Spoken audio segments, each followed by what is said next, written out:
Thank you very much, Dr. Barrister Teresa Ibash, the founder of Divine Mercy Foundation for Helpless and Vulnerable Children. Thank you so much, Ma. You've been doing a lot of work, just like I said before, as if I saw your article earlier on. Thank you so much, Ma. We are moving to the next speaker, and it's no other person but Ambassador Victoria Sulimani. She's going to speak on the call on helpless and vulnerable children. Ambassador, can you take the floor, ma'am? Yeah, today. Protocol, I say good morning to you all on this virtual platform. I thank the Divine Mercy Foundation for Vulnerable and Less Privileged Children for the invite to speak on this theme. COVID-19 restrictions, we are all aware, has for 2 consecutive years hindered the proper commemoration of the Day of the African Child, a day that countries around the African continent have been commemorating in grand style since 1991, when the Assembly of Heads of States and Governments of the then OAU, now AU, instituted the Day of the African Child in memory of the students that were massacred in the streets of Soweto, South Africa on the 16th of 1976, when they stood up for their rights and marched in protest against their poor quality education system. And they demanded that they wanted to be taught in their languages. That definitely was not too much to ask for. Why should an innocent child be killed for asking for his or her rights? Access to quality education, in our view in Sierra Leone, is not a privilege, but a right that every child must enjoy. Distinguished panelists, 45 years ago today, students were killed in the streets of Soweto. The reason for our gathering in this virtual room today, this initiative to organize a virtual platform to continue the commemoration of the Day of the African Child is a laudable one. Laudable because when I carefully reflected on this year's theme for the Day of the African Child, 30 years after the adoption of the Charter, accelerate implementation of Agenda 2040 for an African Fit for Children, I clearly captured the raison d'etre of this event.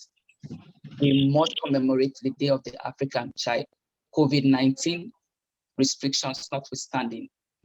Indeed, this is one date on our calendars that must not go unnoticed, a day that those souls that perished should be remembered for their bravery in taking to the streets in defense of their rights. This is just a special day that every African on planet Earth, whether you reside in Africa or elsewhere, you must celebrate those children. This day calls for serious introspection and commitment towards addressing the reasons that led to the Soweto massacre.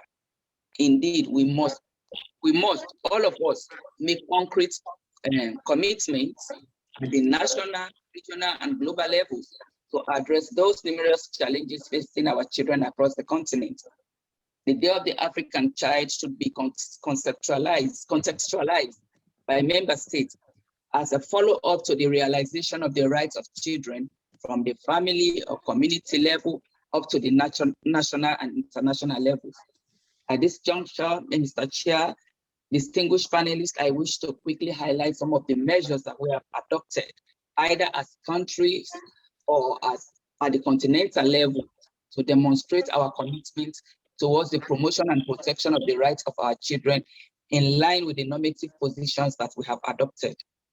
In Sierra Leone, in order to ensure quality care and protection for all our children, and to ensure their rights to not only free but quality education, their rights to adequate food and shelter, as well as their right to be heard, we have embarked upon a good number of transformative actions across a good number of thematic areas. I will just highlight a few that relate to the topic of discussion. The former Ministry of Social Welfare, Gender and Children's Affairs, formerly a twin ministry that has now been transformed. It has been split into two.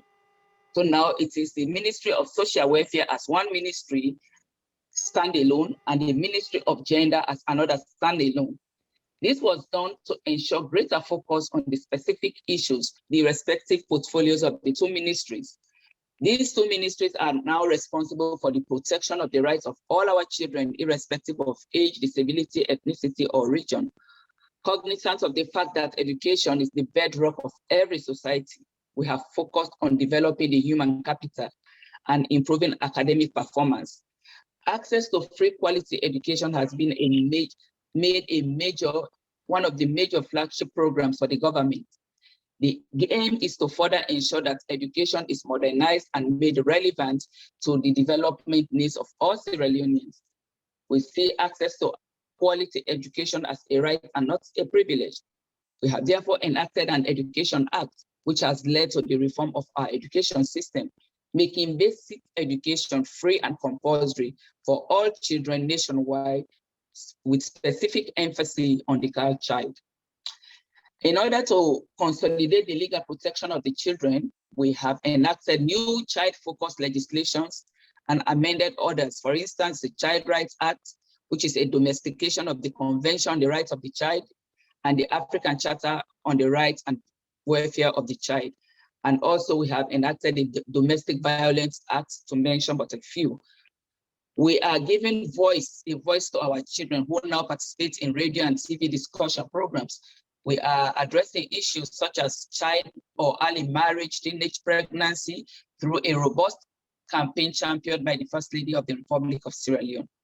The ban that was previously placed on pregnant schoolgirls was lifted in 2019. These and other measures are all adopted to ensure that our children are not only enrolled, but they remain in school. And we have also instituted a nationwide distribution of free sanitary pads to all girls in schools. And this is championed also by the First Lady. All of these efforts are geared towards educating all our children, leaving no one behind. At the continental level, this event was instituted to lead the commemoration of the Day of the African Child. Nevertheless, the event has been conducted as one-off event each year without the feedback process for assessing the impact of the previous Day of the African Child. During the commemoration of the Day of the African Child has always been the highlight of the day. Children articulate their views and present specific recommendations to all the stakeholders. The African Charter on the Rights and Welfare of the Child provides for child participation, where their views matter and must be heard. We are in line with Article 4, 2, and 7, whereby efforts are required to ensure that their views are meaningfully channeled and taken into account. I wish to commend our respective countries for all our efforts at protecting and caring for our children. However, if we are to build back better post-COVID and accelerate progress on the implementation of Agenda 2040 for an Africa fit for children, there are outstanding issues we need to address, which I will quickly summarize as follows. One, the African Committee of Experts on the Rights and Welfare of Children should continue supporting African children by ensuring that their rights are protected and promoted. Two, the committee also should continue to lead member states of the African Union in the course of self-examination and obligation towards the abundant challenges facing African children. Three, the African Committee on the Rights and Welfare of Children should also continue to lead the commemoration of the Day of the African Child, despite the lack of feedbacks for assessing the impact of the previous Day of the African Child. The committee also should consider establishing assessment protocols. The committee should revisit education and community schools as tools for eradicating illiteracy and poverty. The committee also should pay more attention to girl child education as a priority for new commitments for the development of the continent. The inclusion of information and communication technology, ICT, and digital education to support, enhance, and optimize the nascent educational delivery for global competitiveness should also be considered by the committee.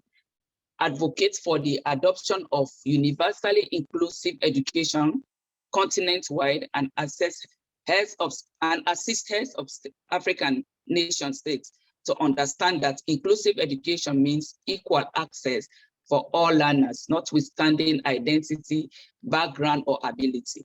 Let me close with a word of encouragement and a word of advice. We have no doubt, all of us, Africa, at the national, regional, and continental levels, we have no doubt come a long way on the road to providing protection and care for our children, the numerous constraints notwithstanding. I will, however, encourage all of us to maintain this trajectory of making Africa fit for all our children. Doing so, we'll be helping ourselves, because in the scriptures, I will exactly quote what the Bible tells us in Psalm 127, verses 3-5, that children are all gifts from the Lord. They are a reward from him. Children born to a young man are like arrows in a warrior's hands. How joyful is the man whose quiver is full of them. He will not be put to shame when he confronts his accusers at the city gates. I thank you for listening. Thank you so much, Ambassador Victoria Sulimani.